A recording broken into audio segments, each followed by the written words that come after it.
একটি দেশ পরিষ্কার পরিচ্ছন্ন থাকার পূর্ব শর্ত হচ্ছে একটি জাতি পরিষ্কার পরিচ্ছন্ন হওয়া।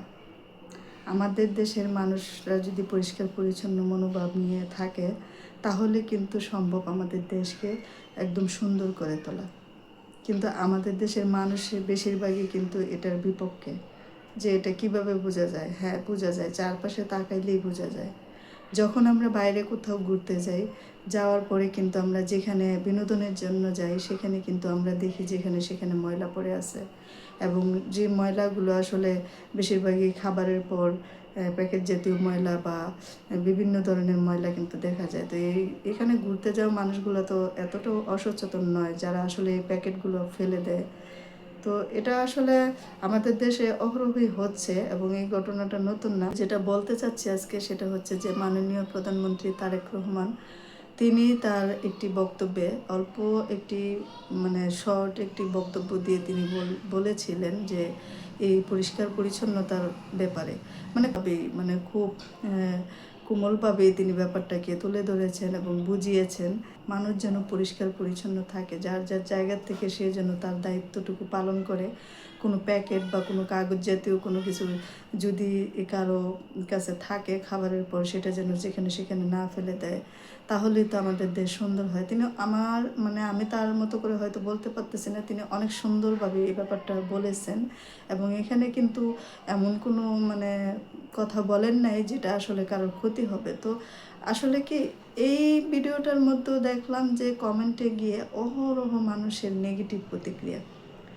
একটি দেশের সরকার আসলে যেই আসুক, আমার মতামত হচ্ছে এটা যে যেই আসুক কারো কাছে ভালো থাকবে না, ভালো থাকতে পারবে না। সেটা যে কেউ আসলেই তার বিরুদ্ধে অভিযোগ থাকবে, কথা থাকবে। কিন্তু ভাই, অভিযোগ কথা তো সেখানে থাকবে যেখানে এই ধরনের কথা হয়, সেইখানে অভিযোগ থাকতে পারে। কিন্তু পরিষ্কার পরিচ্ছন্নতার জন্য তিনি যে শর্ট বক্তব্যটা দিয়েছেন সেখানে প্রতিক্রিয়াগুলো এরকম আসার কি হয়, কি দরকার? সেখানে বিভিন্ন প্রতিক্রিয়া যে আগে দেশের এটা সেটার দাম কমান, আগে চাঁদা দেওয়া কমান, তারপরে এ ধরনের পরিষ্কার পরিচ্ছন্নতা নিয়ে কথা বলেন, হাস্যকর ব্যাপারটা।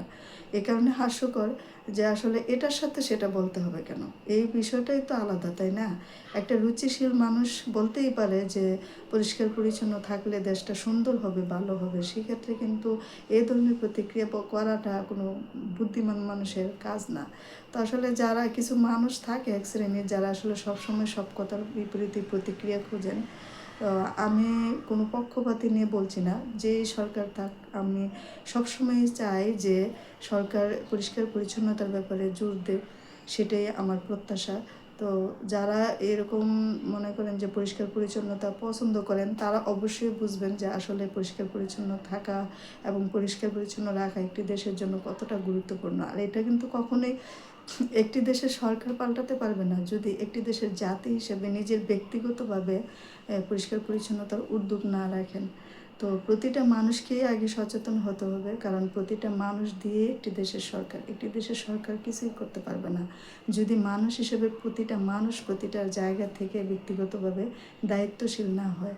তো আমি মাননীয় প্রধানমন্ত্রীর কাছে এইটুকু রিকোয়েস্ট করব, ভবিষ্যতে যেই বা যারাই থাকুক ক্ষমতায়, বা উনি থাকুক, যেই থাকুক, শুধুমাত্র একটি কথাই বলবো যে সরকার যেন কিছু কিছু রুল এবং কড়াকড়ি আইন প্রয়োগ করে পরিষ্কার পরিচ্ছন্নতার ব্যাপারে, বিশেষ করে আনাচে কানাচে যেখানে মানুষ অপরিষ্কার রেখে সৌন্দর্যটা নষ্ট করে, বা ব্যক্তিগতভাবেও যার অনেকের বাড়িঘর বা আশেপাশের পুকুর ডোবা নালা এগুলো অপরিষ্কার করে ফেলে, ময়লা ফেলে, এগুলো থেকে যেন মানুষ বিরত থাকে, প্রকৃতি যেন তার আসল রূপ ফিরে পায়, সে ব্যাপারে যেন সরকার অবশ্যই প্রতিটা পদক্ষেপ জোরালোভাবে নেয়। তাহলেই হয়তোবা এদেশের মানুষ অন্ততপক্ষে পরিষ্কার পরিচ্ছন্নতার ব্যাপারে এগিয়ে আসবে আর বুঝতে পারবে যে পরিষ্কার পরিচ্ছন্ন রাখা এবং পরিষ্কার পরিচ্ছন্ন থাকা দুটাই আমাদের দায়িত্ব।